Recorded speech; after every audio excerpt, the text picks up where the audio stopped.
আসসালামু আলাইকুম রহমতুল্লাহি ওবরকাতু। প্রিয় আসামবাসী, আপনারা সকলেই জানেন যে বর্তমান সময়ে আমাদের আসামে বিভিন্ন জায়গায় ইজতেমা হচ্ছে।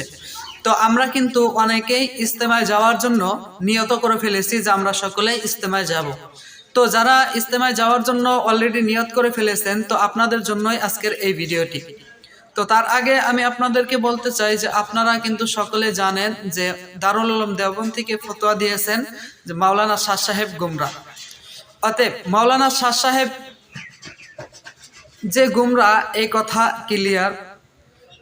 অতএব আমাদের আসামের বিজ্ঞ বিজ্ঞ উলামায়ে কিরাম যে কথা বলেছেন যে মাওলানা শাহ সাহেবের নেতৃত্বে যেইগুলো ইজতেমা হচ্ছে সেইগুলো ইজতেমায় যাওয়া যাবে না, সেইগুলো ইজতেমায় যাওয়া বৈধ হবে না।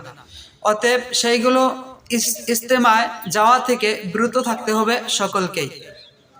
এবং এই কথাগুলো বিভিন্ন উলামায়ে কিরাম যে বলেছেন, এই বিস্তারিত আপনারা শুনুন মুফতি আব্দুল খালিক কাসিমি অফিসিয়াল ফেসবুক পেজে, এবং এই ভিডিওটি সকলে শেয়ার করে দিবেন।